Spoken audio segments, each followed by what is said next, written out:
Shalom, all praise to Yahweh Shemel Shah, double honor to the Apostle GMS. My name is Amna Allah, coming at you another video. And if you hear any noise in the background, it's just people bouncing basketball, maybe people talking. I'm in a park right now doing the show. And this show I want to call it the Quickening. And I want to go into a couple of scriptures and what does the word quickening mean? And where does it come from?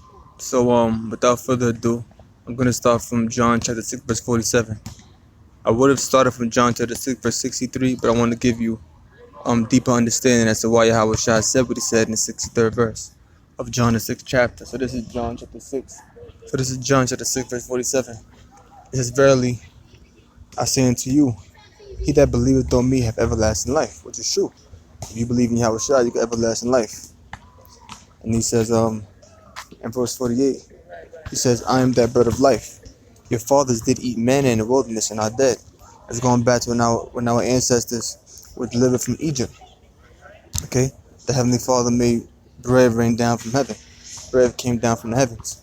And our forefathers ate that bread. But eventually our forefathers still died. Okay? Because that was the physical bread. That was physical bread that was physical bread that we needed in order for our bodies to live. Because in order for our bodies to live, we gotta eat and we gotta drink. So that was physical bread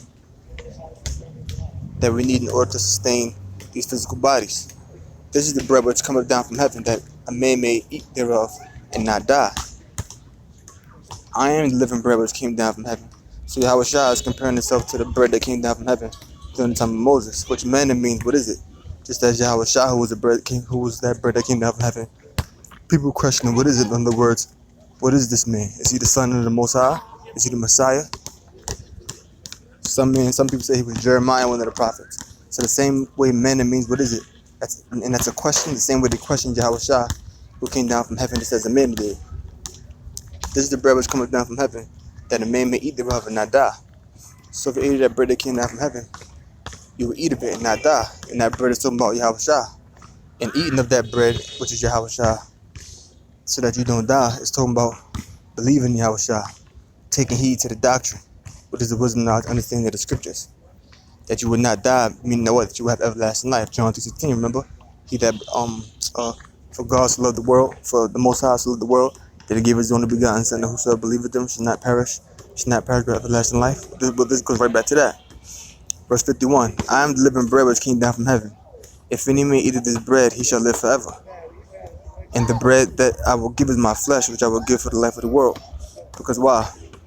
Yahweh Shah was going to be hung on a cross, and his flesh was going to be pierced with nails. Okay? And just as I suspected, that word there for world was cosmos, which you already know what cosmos means.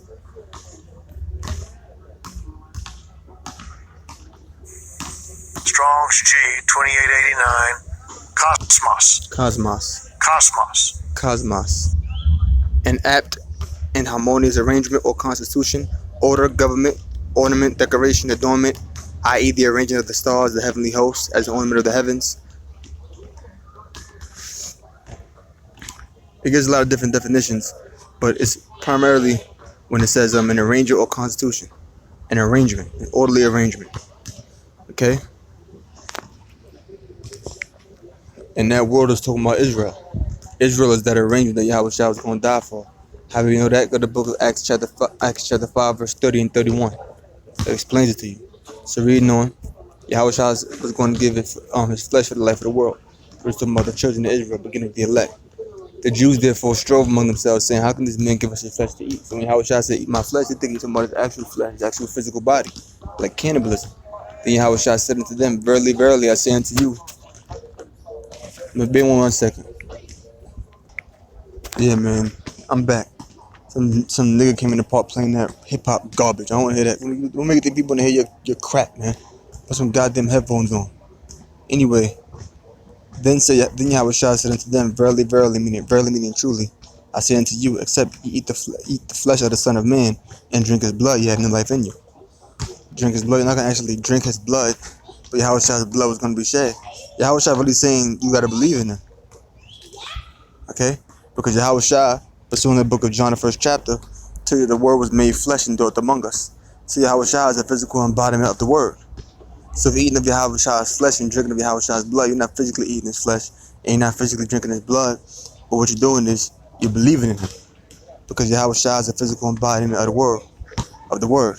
So by eating his flesh and drinking his blood, you're taking heed to the word, which is what Yahushua represents. You are ingesting him the way you would ingest the word, which is likened unto bread, which is likened unto water, likened unto wine, so on and so forth. Whoso eateth my flesh and drinketh my blood have eternal life, and I will raise him up at the last day. That's talking about when Yahushua comes back, his second coming.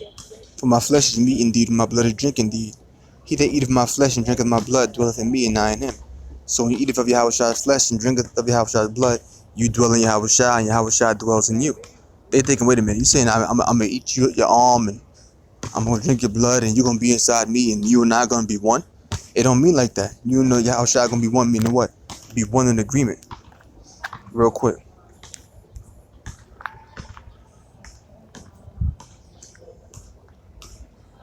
This is the book of Ephesians 4:4. I'll start from verse 3. Endeavoring to keep the unity of the Spirit in the bond of peace. You see, you're being unified in spirit with Yahushua by believing on him, with his word, which is a representation of the word. There is one body and one spirit, even as you are called in one hope of your calling, one Lord, one faith, one baptism, one power, and Father of all, who is above all, and through all, and in you all. So these things are all one. They all coincide with one another. They're all in agreement. You can't have one without the other. So by eating of Yahushua's blood and drinking of Yahushua's flesh and drinking of Yahushua's blood, you and Yahushua become one body. But you aren't physically drinking his blood and aren't physically eating his flesh, but you are on one accord with Yahushua. Wait 1 second. Hear this dude come back with this damn music. Alright, I'm back. Alright, let me go back to where I left off. Okay, verse 57. John 6:57. As the living Father hath sent me, and I live by the Father, so he that eateth me, even he shall live by me. You living by Yahushua because you following him, right? Isn't that written in book of Revelation 14? Tells you they are ones that follow the Lamb with us if he went. Yahushua is not physically here amongst us for us to follow him, but his word is here, and we follow him by his word. We live by him according to his word, the word that he left us, which is the scriptures. This is the bread. This is that bread which came down from heaven. Not as your fathers to eat manna and are dead. He that eateth of this bread shall live forever. Our fathers ate of the physical manna, and yet they died. But eating of Yahushua, which is the bread that came down from heaven, he's gonna live forever. Because by eating of Yahushua's flesh, you believe in him.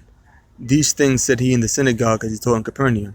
Many therefore of his disciples, when they had heard this, said, "This is a hard saying. Who can hear it?" So Yahushua's disciples, they said, "This is a hard saying. Who can hear it?" So he's saying a lot of people are gonna be offended by this. When Yahushua knew in himself that his disciples murmured at it, he said unto them, "Do this offend you? What and if you shall see the Son of Man ascend up where he was before?" So if you offended at the saying, I wonder how you would feel if you seen the Son of Man go up into heaven. You got people that's offended at things that we saying now. How they gonna feel when they start seeing people get healed and seeing people getting burnt to cinders with spiritual power? It is the spirit that quickeneth, the flesh profiteth nothing. The words that I speak unto you, they are spirit and they are life. So he's saying the spirit is quickening, and the spirit makes you alive. It's that word quickening.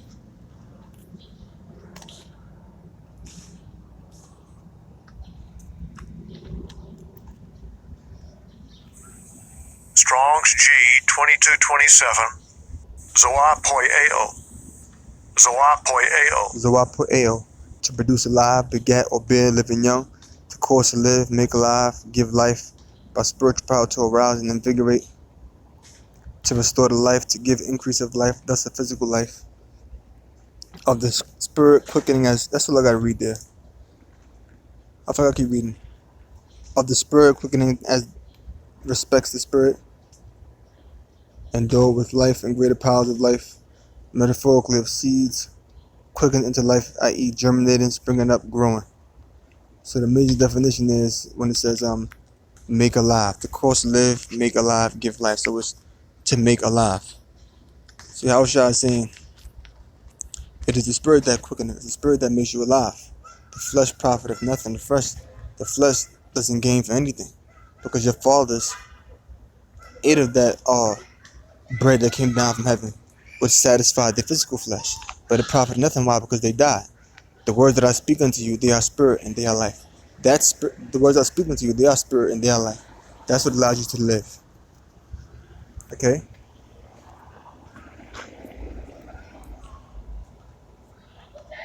So I'm read there. Now I'm gonna go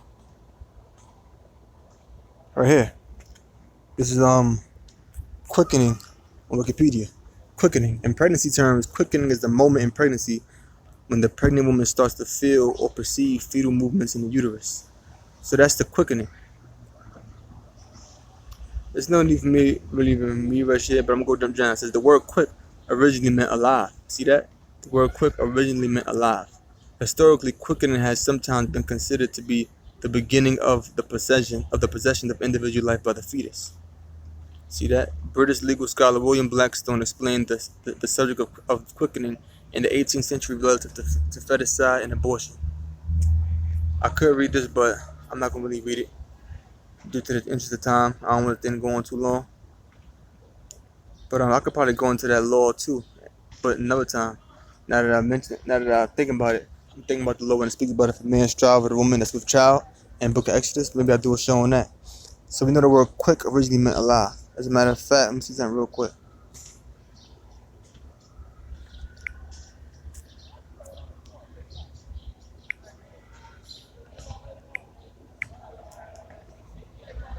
Quicken.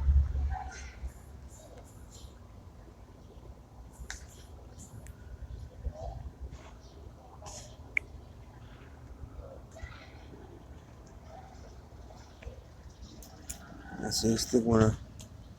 Alright. Quicken. Origin and meaning. This etymology online. Circa 1300. Come to life, give life to, from quick adjective and meaning become faster. It's from 1805. Hold on. Alright, I'm back. So it says meaning become faster is from 1805. So quicken means to become faster. To be fast, be quick goes back to 1805. But originally, circa 1300s, and come to life, give life to, was from quick, which is an adjective, and in quicken. So it means to come to life, give life to. That's what the original meaning of the word is. Now let's go to right here. This is the book of Psalms, chapter 109. It says, "Behold, I have longed after thy precepts. Quicken me in thy righteousness." So you're made alive through righteousness. The precepts is what? This word. Go to that word, precepts. Let's see, Pakwa Dayam. Pakwa wa Dayam.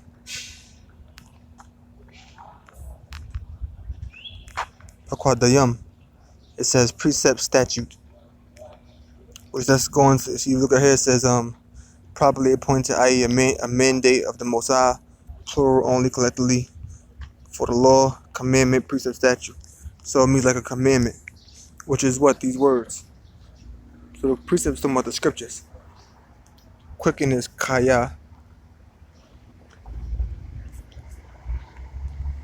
To live, have life, remain alive, sustain life, live prosperously, live forever, be quick and be alive, be restored to life or health. Go right back to what we read before. So you're quickened by righteousness. And the last scripture we'll go to is Genesis 2:7. And the Lord power, Yahweh, in the Lord power, which that word there is Yahweh. And that word there for God is powers, Elohim, formed man of the dust of the ground. So man was made out of the dust of the ground. All men, man and woman, was made out of the dust of the ground and breathed into his nostrils the breath of life. And man became a living soul. So when the Most High breathed into man the breath of life, when Yahweh's powers created man and In man, the breath of life was breathed into his nostrils. Man became a living soul. And that breath of life is talking about what? This wisdom, knowledge, understanding. You became a living soul because what? You was quickened through his righteousness, through his precepts. Didn't we just read that in the book of Psalms, chapter 119, verse 46? I'm sorry, verse 40. So man was quickened because of that breath of life that was breathed into them. And that's how he was made alive. So with that, we learned something. I'm going to close. Yahabashmi Al-Shah, Bakak Wadash. All the brothers learn something. Shalom.